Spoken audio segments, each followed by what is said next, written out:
At Anurag University, be everyone you dream to be.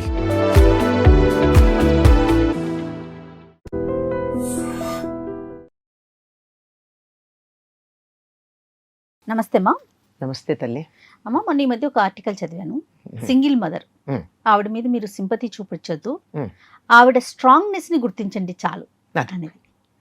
నిజంగా ఎంత strong గా ఉంటేనో ఒక సింగిల్ మదర్ పిల్లల్ని పెంచి పెద్ద చేసుకొని, కారణాలు ఏదైనా అయి ఉండొచ్చు, భర్త లేకపోవటం కావచ్చు, డివోర్స్ అయి ఉండొచ్చు, బట్ తను ఒక్కటే కాదు, సింగిల్ మదర్ అని చెప్తున్నాను నేను ఇక్కడ. అంటే పిల్లలు ఉన్నప్పుడు ఆమె యొక్క స్ట్రాంగ్నెస్ ని మనం గుర్తించాలి. ఎట్లా అమ్మా అది? మనకి తెలుగులో ఒక మాట ఉందమ్మా, తండ్రి లేకపోయినా బిడ్డ పర్వాలేదు కానీ తల్లి లేకపోతే ఆ బిడ్డ అనాథే అంటారు. అంటే తల్లి అవసరమైతే తండ్రి స్థానాన్ని కూడా తను నింపగలదు, తండ్రి మాత్రం తల్లి స్థానాన్ని నింపలేడు, ముఖ్యంగా చిన్నతనంలో. కనుక పిల్లల్ని పెంచటంలో ఎక్కువ బాధ్యత తల్లే వహిస్తూ ఉంటుందమ్మ. ఇద్దరు ఉన్నా కానీ తండ్రిని కాగితం పుల్లా చూపిస్తూ ఉంటారు. ఏమన్నంటే మీ నాన్నకి చెప్తా అంటూ ఉంటారు, కానీ చెప్పరు సాధారణంగా. ఒకవేళ చెప్పితే కూడా అతను ఏదన్నా దండిస్తూ ఉంటే నే చెప్తాలేండి, భయపెట్టండి జాలంటుంది, కానీ దెబ్బ పడనీదు. అంచేత పిల్లల్ని పెంచటంలో ఎక్కువ బాధ్యత స్త్రీనే వహిస్తూ ఉంటుంది.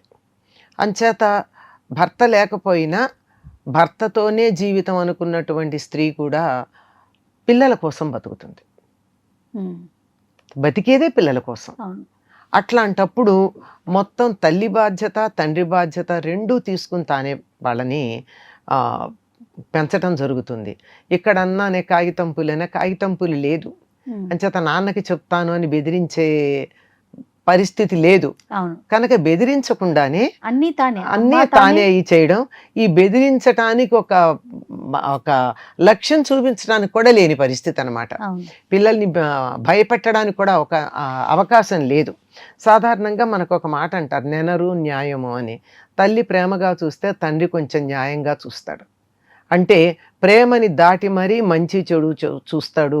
తల్లి చిన్న చిన్న దోషాలు ఉంటే కూడా పోనీలే, ఇవాళ కాకపోతే రేపు బాగుపడతారు, రేపు సర్దుకుంటారని చూస్తుంది.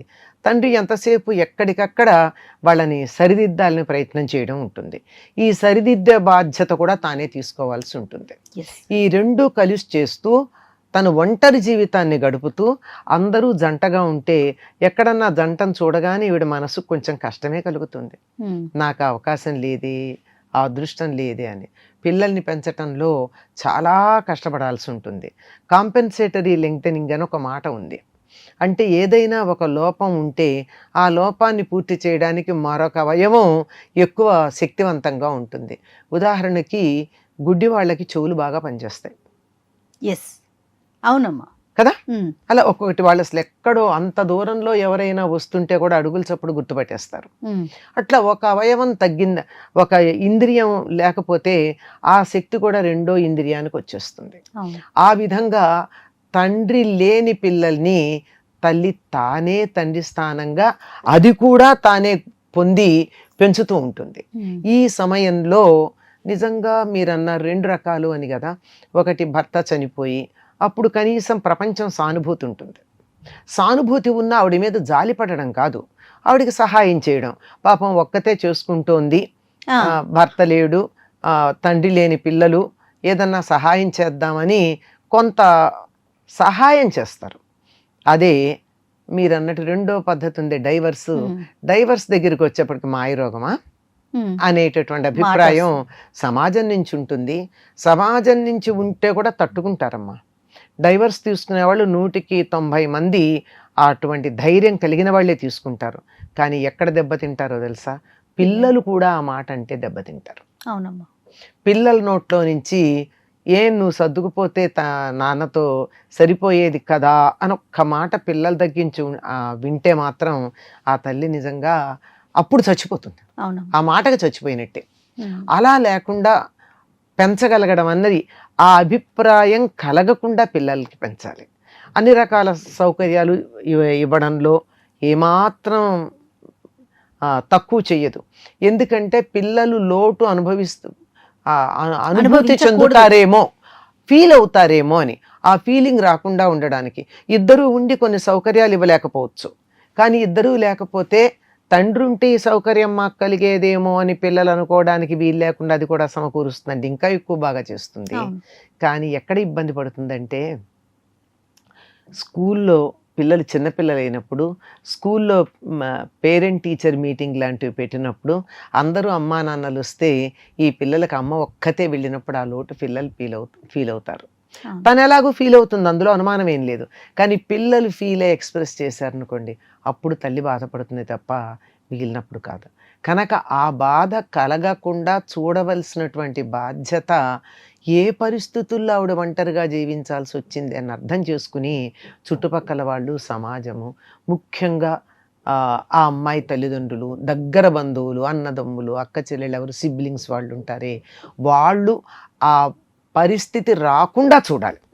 అంతేగాని జాలిపడడం, అయ్యో పాపం అనకూడదండి. జాలి పడితే జాలి పడ్డట్టే, జాలి పడకూడదు, కానీ ప్రోత్సహించాలి.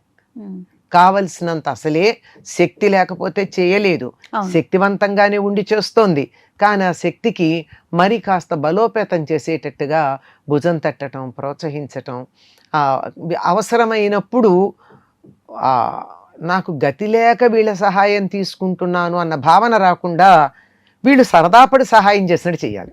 ఓకే, ఇప్పుడు ఆ అమ్మాయికి ఎవరు లేరు గనక మేము వెళ్ళామన్న ఫీలింగ్ వచ్చి, చూసావా నీకెవరూ లేరు మేము వచ్చి ఉన్నాం అన్న ఫీలింగ్ రాకూడదు. ఎలా ఉండాలంటే, నీ దగ్గరికి రావడం మాకు సంతోషంగా వచ్చి చేసాం అన్నట్టు ఉండాలి.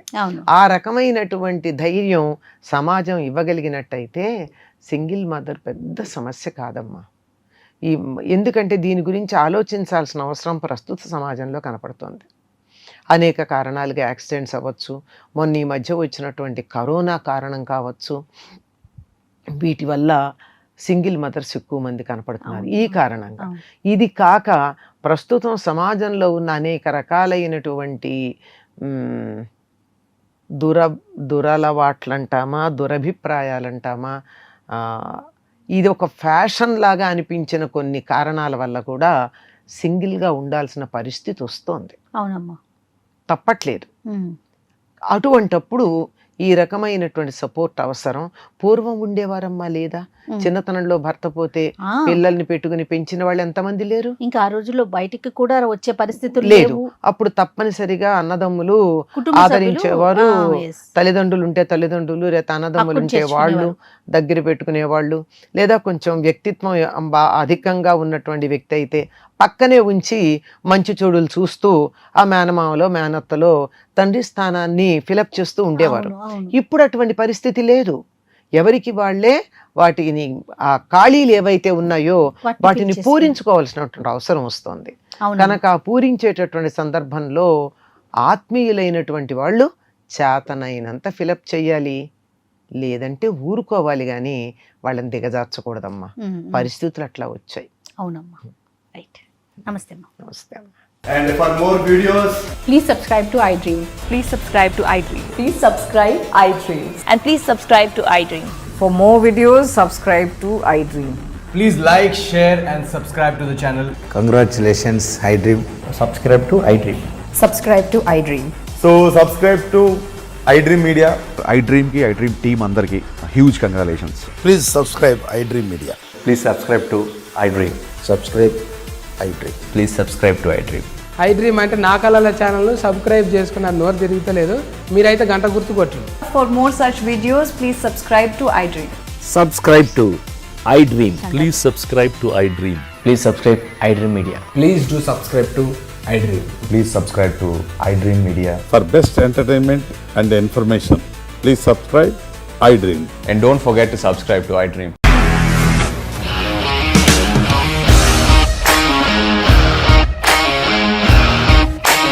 ఇండస్ట్రీలో కమిట్మెంట్ ఇష్యూస్ వస్తే నీకు కూడా వచ్చినట్టు మార్నింగ్ తీసుకెళ్ళాలంటే కొట్టి పడేస్తారు.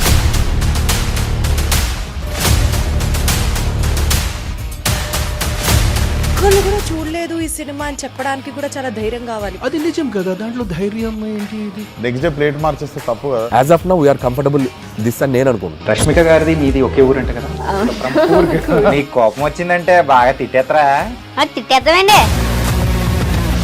నిజంగా గేమ్ ని ఎలా చేంజ్ చేయగలిగారు? ఏపీఎస్ఎఫ్సి వాళ్ళకి 6 నెలల్లో నేను 6 లక్షలు కట్టా. బిజినెస్ చేయాలనుకుంటే it is as difficult as riding a tiger.